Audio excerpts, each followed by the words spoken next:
Good morning, everyone. Today we're checking out a brand new video from the game theaters. This is about you were meant to. Okay, that's already a little something. But this is about a game called Finding Frankie. So let's hop in and see just what this is actually all about. I have found Frankie. After just one visit to this deadly trampoline park, it's become clear that this show wasn't made to make money or to entertain viewers as they watch people meet their gruesome ends. It was made with far more personal intent, and we fell for it hook, line, and sinker.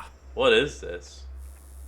Hello Internet, welcome to Game Theory, the show that needs you to vote over that subscribe button so that we can get the grand prize of 20 million subscribers. And welcome to another week of Tom Plays Catch Up, because all the indie horror games release on Halloween, but we can only cover one thing a week, so here we are in December still playing horror games from 2 months ago. Although I will say, I am very intrigued by today's subject. Today, we are talking about Finding Frankie. And the reason I've been so intrigued by this is because this isn't your typical mascot horror walking simulator. This is a parkour game with actual platforming, dodging obstacles, and grind rails, which is a breath of fresh air when you look at the humble beginnings of the genre. And you know, no one hates feeling like Sonic the Hedgehog. Rolling around at the speed of sound. And this also doesn't seem to be like Poppy or FNAF, where you return to the scene of the crime and are chased down by the souls of dead children. Instead, we're taking part in a game show where you must try and survive the many dangers that lurk around every corner of Frankie's parkour palace. From trampolines with insane heights to Fall Guys style obstacles, and of course, a giant killer bunny that wants to murder you. We couldn't get rid of all the tropes now, could we? And while I could totally explore how even without the saw blades, incinerators, I mean, it's literally in the DNA.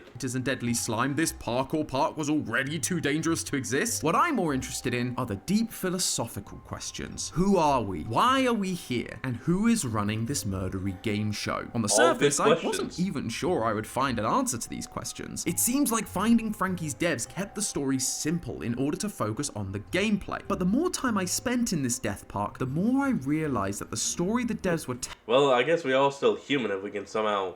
Well, no, I would say we are surprisingly not human if we can survive what should be a 10, 15, maybe 20-foot drop like that. Telling was far more intricate than we could ever have imagined. A story of lies, deception, and betrayal. So put on your Frankie suits, theorists, because we gotta jump, slide, and swing our way through the lore of Finding Frankie. We assume the role of one of the lucky contestants for this game show after receiving our golden ticket, or in this case a VHS, in our cereal box. You'd think it'd be pretty obvious which cereal box had the tape in just based on the weight, but game show got a game show, I guess. Now, you and the other contestants have arrived at Frankie's parkour palace, ready to race and survive whatever the game throws at you, hoping to win the $5 million cash prize. That's pretty but good. after the other contestants are instantly killed by Frankie, we realize this might be harder than it looks on TV. Throughout your parkour challenges, you are constantly avoiding death at the hands. So it immediately starts, and you immediately watch someone get their head bitten off. Damn! Hands of the show's mascots, like Frankie and Henry Hotline, or, you know, just falling to your death. I'm disrespecting you! No. Eventually, though, we meet the guy running the show. He looks similar to Frankie, but slightly less murdery, though the constant toothy grin is a little unsettling. This Don't get those beady eyes. is other Frankie, and he tells us that the show is going bankrupt, with this being the last season, spurring us on to keep playing the game. Like we have a choice. After even more deadly parkour, we finally go head to head with the real Frankie, only for all the platforms to disappear beneath us and for us to fall to our deaths. Or so we thought! In typical TV drama fashion, somehow we escaped our descent into the incinerator and go on to claim our well-earned prize money. But other Frankie has other plans. You came along. Uh-oh. But stars don't just leave after a season, do they? And that is where the game leaves us. Like I said, it's a pretty simple story that sets up future sequels in a way that makes sense. However, there are still plenty of questions left for theorists like us to try and solve. For starters, how and why did the largest trampoline park in the world become this deadly game that we find ourselves in? Well, if you're willing to pause your parkour shenanigans for just a moment and take a closer look around the environment, we begin to find our answer. One of the TV screens tells us that Frank originally started as a serial company owned by two brothers who decided to sell the IP Must be, of course, Frankie and Frankie. so that the franchise could expand and become the worldwide phenomenon it is today. I suppose that explains the whole cereal box aspect from the beginning of the game. Gotta build your Definitely. mascot murder empire somehow. But before you get to that TV, there is a staff-only area, and in it, there's a newspaper clipping that tells us who took over the business to help make this grand ambition a reality. A man named Stan Ellie. He decided to expand the brand Ellie. by adding new mascots such as Henry Hotline and Deputy Duck. He also began building physical locations for the characters to appear in across the US, with the first one being in California, likely the very parkour park we're standing in. It So, seems like Cali. Frankie's Parkour Palace started out as a totally innocent business venture, but it wouldn't stay that way for long. At the end of the game, we get a flashback to our decrepit apartment, and we're actually able to move around. The scene isn't very long, but if you're quick, you can find another newspaper clipping floating in the air. After doing some quick Photoshop magic to lower the exposure, you can read what the article says. Quote, Death police were called to trampoline. investigate the newly opened Frankie's Parkour Palace after reports of a foul odor emanating from beneath the trampolines. Sure enough, when they went to investigate, they found an old animatronic with a child stuffed inside. No, wait, that's a wait. different franchise. The police did find a dead body, although the identity Found a body. has been kept a mystery. You can actually find where this happened in the trampoline section of the game, with police tape surrounding the hole in the floor and blood on the support beams. As you can imagine, this wasn't so good for business, and so Frankie's became abandoned. Close it. Although, according to one of the TVs in Frosted Peaks, damn. in 2001, someone had a bright idea that very few characters in indie horror franchises seem to have. They said, you know what, let's lean in, use the news in our favor, and turn this now defunct death park into a death game. Way to take advantage of the SEO there, guys. So now we have a rough timeline of events. Cereal company sells the IP, makes a parkour park, someone dies, and the franchise becomes a murder game show. Now, here we are, Yep, part of the surprisingly. 57th and final season of the show. 57? Good God! And clearly, we're meant to be something special because the game won't stop bringing it up. No one has That- ever made it this far. Henry? Usually only mere seconds. If you're lucky, a minute or two. You're the first contestant we've ever had who won. Hundreds of people last a few seconds. A few last a couple of minutes. Although this isn't just down to our sick parkour skills. If you look in the Parkour. surveillance office where we first met other Frankie, a whiteboard has written out the status of the game show contestants. Next to the contestant that's still alive, us, it says keep alive until the very end. And throughout the game, we encounter other Frankie doing exactly that, keeping us alive. When you're making your way through the water park, other Frankie stops you from going one way and lifts a shutter door for you to help your progress. When you encounter Frankie in the vents, other Frankie tells him, literally stopping Not him yet. from killing us. And if you look hard enough, other Frankie can be seen hiding in the darkness of various parts of the park, Yeah, watching us, surprisingly. ready to step in and help if we need it. Now, you might think he's just looking out for the show. With us surviving, the numbers are going way up, and that could save wow, the show look at from that. bankruptcy. But I actually think there's a little more to it than that. Before you make it to Frosted Peaks, you can see two screens with the live chat of the game show. Most of it contains people betting on how That's long not you're going bad. to last, or assuming the player is a bot because he's too good. But there's one comment that stood out to me. Okay. It says, huh? Genshin Impact just released on Xbox, and they want to sponsor this video? Sorry, Frankie, no death traps for me today. I got myself a better offer. You could still have Santi though. You all know what? Genshin Impact at this point. It's the open world action RPG set in the magical world could of you just have Teyvat, a Santi land like that has been that? divided up into 7 regions, each with its own god that controls a specific elemental power. But the Oh, big she's a news god. right now is that Didn't know that. Genshin Impact is now available on Xbox. That's right, the game is fully cross-platform, baby! And if you've already gotten yourself a Hoyoverse It's nothing against Xbox, it's mostly just about Genshin Impact. It's just constantly everywhere. I've been hearing about it for years. account, don't worry because it's completely cross-compatible with your Microsoft account too. No need to start your progress from the very beginning. We all know how that feels. Oh. Plus, if you're an Xbox Game Pass member, Almost. get yourself some free Primo Gems with every update, which is great because they release updates constantly. In fact, they just released version 5.2 with a bunch of new quests, new locations, and most importantly, new characters, like the 5-star hero Chaska, who can traverse the skies like you've never seen, riding her gun. It's a as flying weird gun. and Oh as my dangerous God. as it sounds. To your enemies, that is. Maybe she could fly around the park and take out some of these mascots for me. Or if you're interested in someone that's more dark Why and is it a brooding, you giant can always flying try gun? the 4-star hero Auroron. His keen sense of perception, as well as his ability to rise high up into the air, would easily give our protagonist a run for their money. So if you'd like to jump into the world of magic and wonder that isn't filled with swords and death traps, head on down to the description right now to download the game. And if you log in Well, with your that's Xbox, something. Genshin Impact are handing out the Wings of Fate Wind Glider for free, which is a pretty good deal to me, and I could definitely use it in this park. But alas, I've got to get back to solving the lore of this weird place. So Alright, thanks here to we go. Genshin Back Impact for to it. sponsoring this video. Now let's get back to the trampoline park and see how Santi's doing. Oh well, at least we still have the chat message that I needed. It's the only message not in all caps, which if you've been part of any live stream, you'll know immediately means something weird is going on. But more importantly, the message says, I know it's you. Where is my brother? Unlike all the other messages, this one is aimed directly at us, the player. Our identity is also brought up again at the end of the game when you return to the title screen. On it is now a sign that says, be back soon. Underneath that text, though, is a code. Specifically, this is known as a pigpen cipher. It's a type of substitution cipher that replaces letters with shapes based on grids like this. By decoding it, we can see that it says, I know who you are. With all this attention being put on our identity, we have to be more significant to this story than just a guy who lucked out and got the VHS. But then, who are we? That vague chat message asked us where their brother was, which immediately made me think back to the two brothers who started Frankie's. It's the only other mention of brothers so far in this game, so it feels like those two need to be connected, and therefore who we are must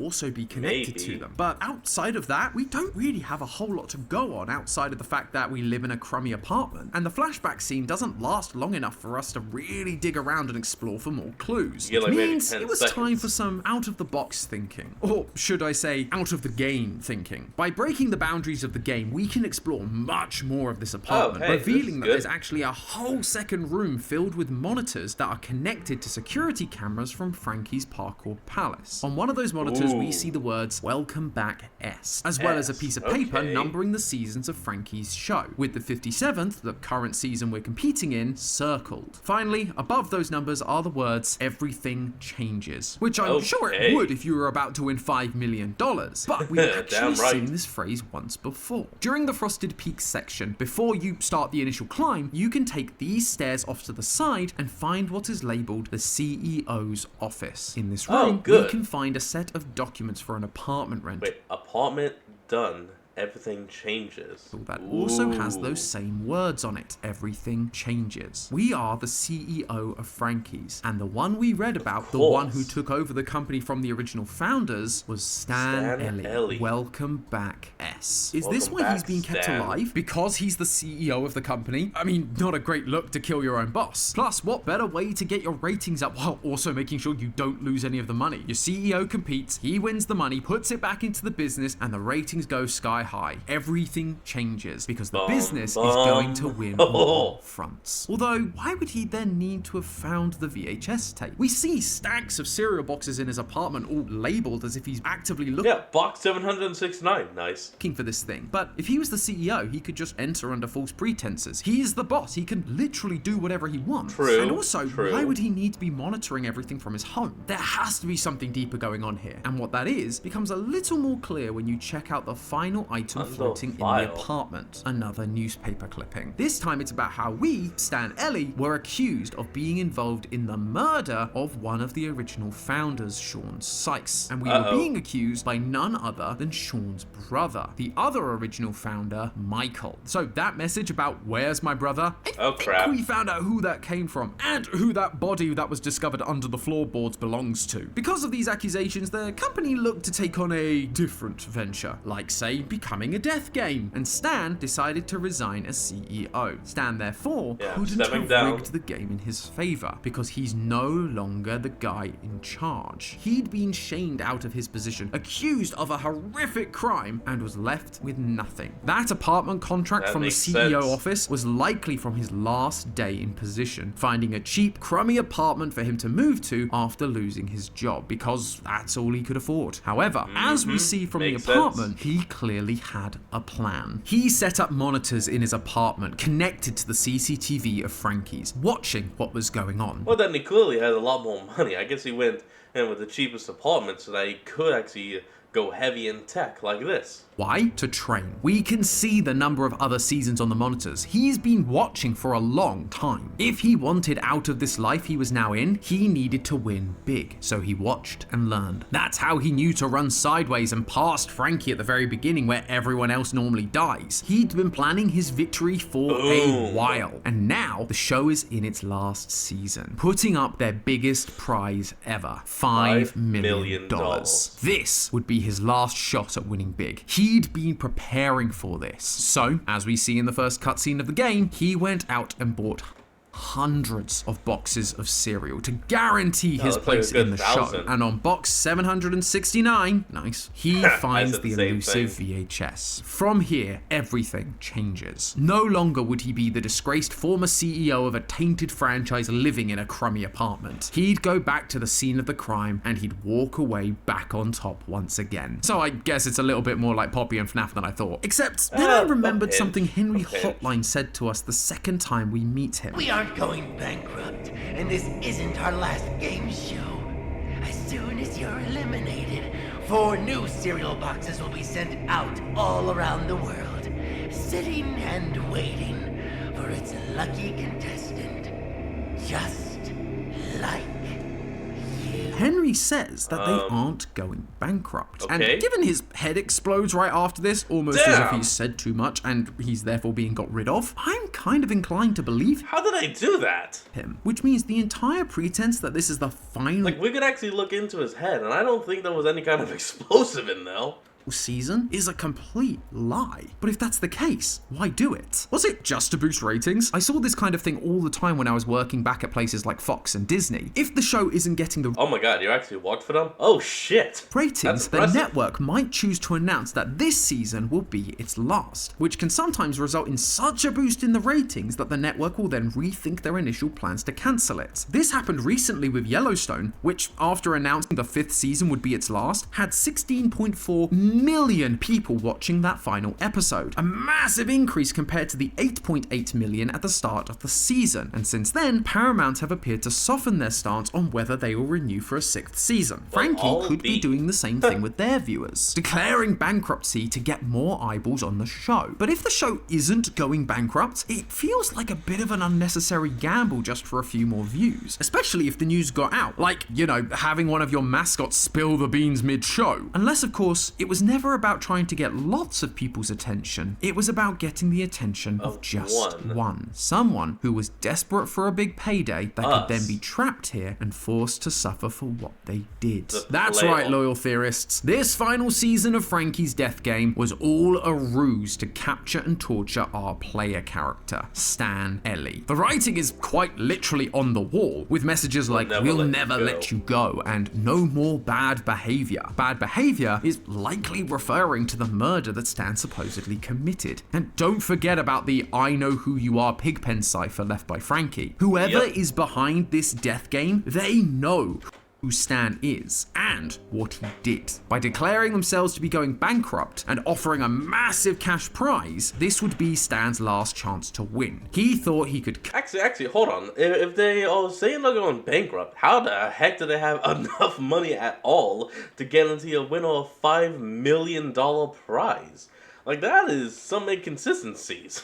come in, win the prize money, and Okay, no, not inconsistencies, just questions. bail. But that was never an option. Once he won, he was forced to stay here and keep competing. Now, I'm gonna stick my neck out a bit here, because while the game has purposefully kept who the new management of Frankie's is, based on everything we've talked about, there's only one person who would not only know everything about Stan and the murder, but would also have the motivation for this kind of elaborate elaborate revenge plot. Michael Sykes, the Bum, other bum. co-founder of Frankie's and the brother of the late Sean Sykes. The newspaper article never mentions Stan actually being convicted of murder, just that he was accused and then resigned. Yes, he lost everything, I'm out. forced to live in a decrepit apartment with barely It's like, hey, even if I didn't kill the guy, I'm gonna step down so I don't have to deal with this. anything to Peace. his name. But for Michael, that isn't justice. That isn't enough. Stan needed it's to not. feel pain like he did. And so, the point of declaring the bankruptcy wasn't to boost ratings, it was to capture Stan, making him think he was coming of his own volition, to play in a game he thought he'd trained for, to win some much needed cash. But now, Michael has Stan exactly where he wants him, And he's able to never exact his leaving. revenge on him for what he did to his brother. He sent those chat messages of "where is my brother" to tease Stan, to remind Stan of what he did, and then he refuses to let Stan go after he wins at the end of the game. Forced to endure this cycle of torture again and again, season after season. So there you have it, theorists. We found Frankie, his secret hiding spots, his identity, and his motivation. But did you find the 5 Freddies I hid throughout this episode? Yeah, they're definitely there. Go back and see if you can spot them. And let me know down in the comments where you think they are. Regardless, I'm Alright, well, hey, all of y'all out there do that. I don't have the time to do it. very Sorry. excited to see what cruel revenge plots Michael Sykes will cook up for the next season. And It's I'm gonna be intrigued to see big. how Stan Ellie is going to try and survive, and maybe whether he'll walk away with the thing he wants most, a fresh start. Oh, In the yes, a meantime, fresh remember, soul. that's just a theory. A game theory! Thanks for watching. Alright everyone, well that's going to be the end to today's video, and I hope you all enjoyed. Just remember to like, comment, and subscribe for more. Link to the original will be in the description below, and I'll see all of y'all next time when we flick back on. Until then, this is Fox, signing out. Peace.